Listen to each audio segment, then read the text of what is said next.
जिस साधक में संत में 8 गुण हैं वही भगवत प्राप्ति कर पाएगा। सबसे पहला है दया। दया सर्वभूतेषु। अगर आप साधक हैं, भजन मार्ग में हैं, परे वा बंधु वर्गे वा मित्रे द्वेष्टे वा सदा आपन्ने रक्षितव्यम तु दयैषा परिकीर्तिता। दया किसे कहते हैं? अपने पराये का भेद नहीं है। मित्र हो या शत्रु हो, वो भारी दुख में पड़ा हुआ है तो जितना हमें शारीरिक बल, बौद्धिक बल, तप बल प्राप्त है, हम उसका प्रयोग करके उसकी रक्षा कर ले, पर आसक्त ना हो। रक्षा करना, चाहे वो मित्र हो या शत्रु हो, कोई भी हो।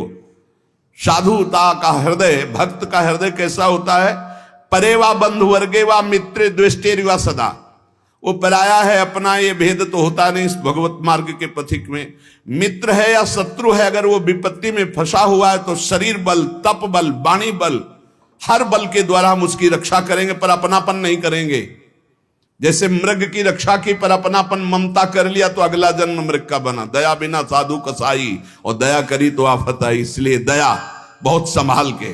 दया क्या, हमारे जितना बल है हम आपके कल्याण के लिए प्रयोग किया और अलग हो गए। आसक्त नहीं हुए, कभी उससे धन्यवाद पाने की इच्छा नहीं की, उसे दया कहते हैं। दूसरा शांति। बाह्य चाध्यात्मिके चैव दुखे चोत्पादिते क्वचित न कुप्यति न वा हंति सा क्षमा परिकीर्तिता। ये साधक के लक्षण। पहला दया, दूसरा ऐसा क्षमा कि कोई आपको शारीरिक या मानसिक पीड़ा पहुंचा रहा है, आपको क्रोध नहीं आना चाहिए। उसे न मारना है, न कड़ुए वचन बोलने, न संकल्प के द्वारा उसको नष्ट करना है। इसी का नाम शांति, इसी का नाम क्षमा है। जिसके अंदर दया है, शांतिर क्षमा है। न गुणान गुणिनो हंति स्तौमि मंद गुणानपि नान्य दोषेषु रमते सानुसूया प्रकृतिता। गुणी के सद्गुणों का हनन अर्थात अपलाप न करना, किसी भी सद्गुणी में दोष ना निकालना। थोड़े गुण वाले प्राणियों को भी उत्साह बढ़ा देना भगवत मार्ग में। दूसरों के कभी दोषों पर दृष्टि डालकर उसे नीचा दिखाने के लिए न वर्णन करना, ये अनुसूया, इसे अनुसूया कहते हैं। दया, क्षमा, अनुसूया। और अभक्ष परिहारस्य संसर्गश्चापि निर्गुणैः स्वधर्मैः च व्यवस्थानम शौचमे तत्प्रकीर्तितम। पवित्रता, शौच क्या? कभी भी अभक्ष पदार्थ ना खाना, जिसे शास्त्र निषेध करता है, कभी जबान पर नहीं जाना चाहिए। प्याज, लहसुन, मांस, मदिरा, नाना प्रकार के सब नहीं पाना चाहिए। एक बोले दीक्षा लिए थे कि पत्नी तो दीक्षा नहीं ले, पर वो प्याज लहसुन बना के खाती हो। कहती हम कोई गुरु मंत्र थोड़ी लिए, अब हम क्या करें, फिर खाना ही पड़ता है। कैसे खाना पड़ता है? वो अपनी निष्ठा पे, तुम अपनी निष्ठा पे नहीं आ सकते। अपनी निष्ठा पे आना पड़ेगा, या वो बदले या तो तुम बदलो। तुम कंठी तिलक लेकर बदल गए कि तुम प्याज लहसुन खा रहे हो, पत्नी खा रही, इसलिए नहीं भाई। दोनों हैं, एक ही जगह भोजन बनना है तो एक को तो सुधरना पड़ेगा। या तो फिर आप अपने लिए रोटी ले लीजिए और नमक से पा लीजिए। जय दिन आप नमक रोटी पाएंगे तय दिन उसका हृदय जलेगा और उसको सुधरना पड़ेगा, प्याज लहसुन छोड़ना पड़ेगा। लेकिन जो गुरुमंत्र लेकर के अभक्ष पदार्थ खाता है वो अपवित्र बुद्धि हो जाती, भ्रष्ट बुद्धि हो जाती। इसलिए बहुत सावधान। हमने कई बार प्रार्थना की कि प्याज लहसुन तमोगुणी है, वो भजन में बहुत बाधक है, इसलिए उसको कदापि नहीं पाना चाहिए। अभक्ष परिहारस्य, बासी भोजन, दूषित भोजन, ये अभक्ष जो पदार्थ बताया गया है उसे नहीं पाना चाहिए। दुर्गुण रहित प्राणियों का संसर्ग नहीं करना चाहिए। पवित्रता का मतलब केवल स्नान ही कर लेना नहीं है। अभक्ष पदार्थ नहीं खाना और कुसंग नहीं करना। कुसंग भी अपवित्रता है। और स्वधर्म में दृढ़ रहना, इसी को पवित्रता कहते हैं। पवित्र भोजन पाना, सत्संग करना और स्वधर्म में दृढ़ रहना, सच्ची पवित्रता इसे कहते हैं। शरीरम पीड्यते येन शुशुभे नापि कर्मणा अत्यंतम तन्न कर्तव्य मनायासा च उच्यते। जो श्रेष्ठ भागवतिक कर्म के लिए अत्यंत कष्ट सहता है उसको अनायास तपस्या कहते हैं। भारी से भारी कष्ट को सहने के लिए तैयार रहे। बुखार है लेकिन हमें सत्संग में जाना है, शरीर पीड़ा में है लेकिन हमारी दिनचर्या है, हम प्रभु के दर्शन करेंगे जाके, हम सत्संग सुनेंगे जाके, हम अपने प्रभु की सेवा करेंगे, ऐसी होनी चाहिए। अनायास जो भगवत कृपा से तुम्हारे जीवन की पूर्ति के लिए आ जाए।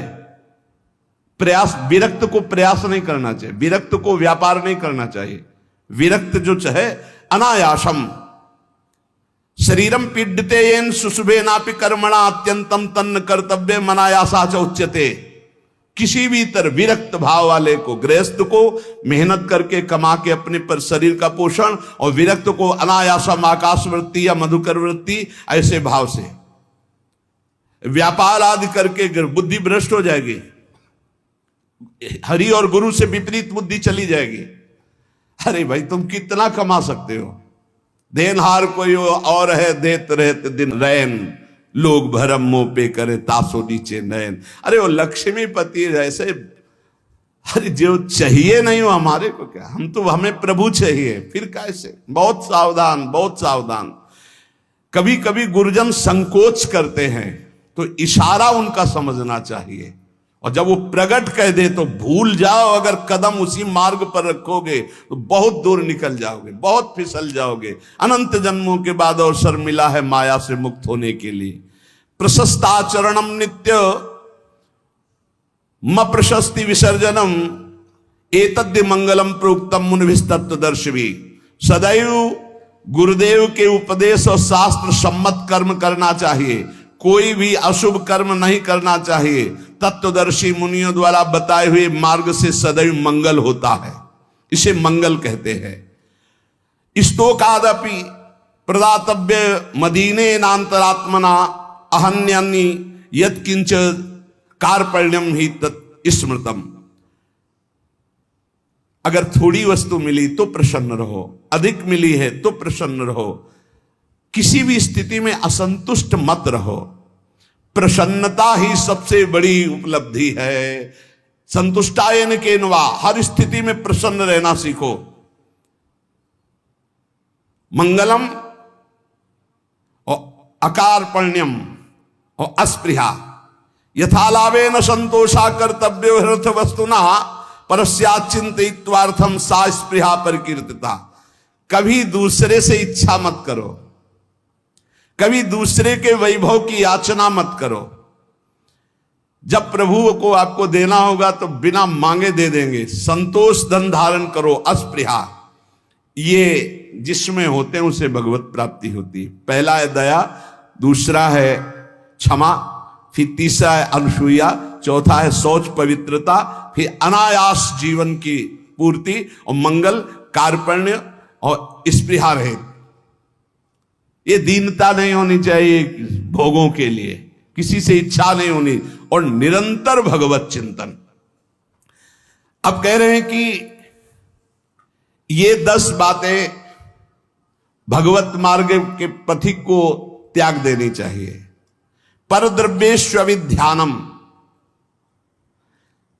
दूसरे के धन का अपहरण करने की वृत्ति, चाहे विरक्त हो चाहे गृहस्थ हो।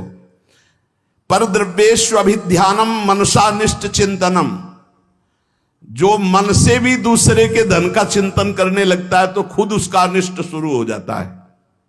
शास्त्र की बात मान लो, जिम हरि शरण नए को बाधा, सुखी मीन जहां नीर अगाधा। तुम भगवान से विमुख होकर जिस पाओगे। पर द्रव्येष्वभिध्यानम, ये मायावी लोग मिल जाते हैं। अगर धन का चिंतन करोगे मिल जाएंगे। बहुत बहुत मारा घूम रहा है रुपया, रुपया के लिए भगवत मार्ग, चाहे गृहस्थ हो चाहे विरक्त। रुपया कोई भगवत प्राप्ति नहीं कराता, केवल भोग देता है। तो भगवान जैसे रखें वैसे धर्म पूर्वक चलो, अन्याय पूर्वक या चिंतन पूर्वक नहीं। चिंतन नहीं धन का, चिंतन हरि का।